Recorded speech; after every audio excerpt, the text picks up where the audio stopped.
share chip mizo fet gas agency te hian covid chipui le an lai po in mi puite a har satna le buina lin tham lu tuk tok lovin gas sem na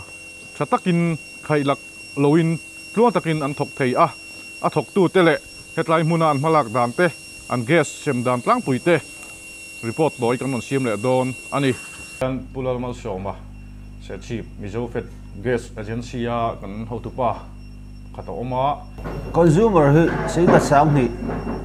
vel kan nei a tak hi sai thelo wa chan chu transfer le lo lut le chuak hi an om ve reng awang hianin approximate in singa sang hi a kai ngai share chip pum pui le new share chip hi ni me chuan hei em ya copper leng cellular is lungdar mol tang pilar tholai lung bor pui buang pui cái trùm vàng chén té xuyên clang tới hi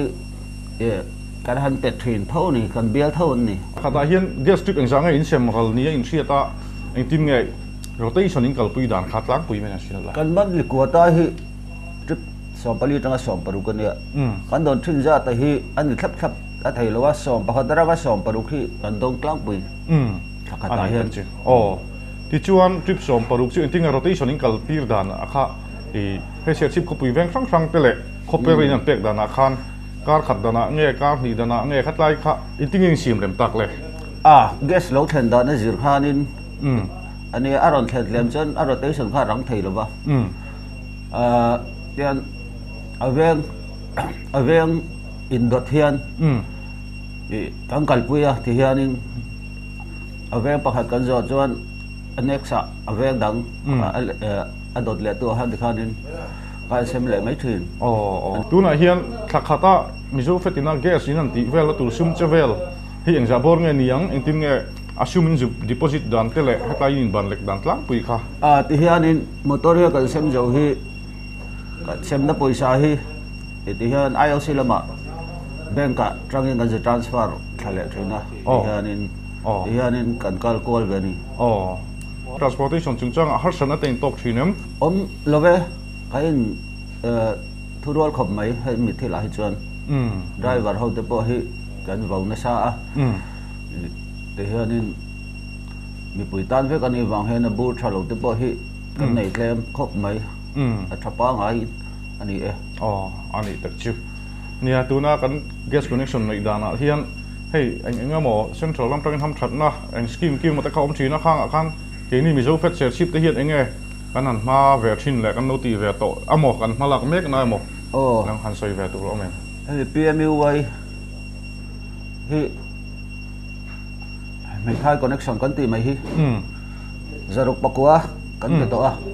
in tu na hianin som paruk hi ran ti pele do na ma se equipment vel lo la thlen lo wang hianin tu na hian kan la pe thei lo wa a fai la chu kan ti fel to wa alo thlen pe le pek chho thei turin ti kan in siam fel to ni khi pui leng awang hian share chip mizo fet gas agency te hian har sat na kan to kem kan supply mu kan hupa nga yem ti te in rotation in sem dan kalpum khailak na omem ti te kha hai mi kan covid wang hi chuanin a lot a thim chuan har sat na chu om lo wa ma se cái này chú phim khur takin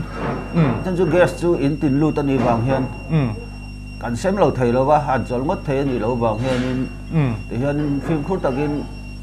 cả cả bụi dễ chú nè tuần thép cho gần là him luôn mẹ hiền ra ạ anh ấy thật chứ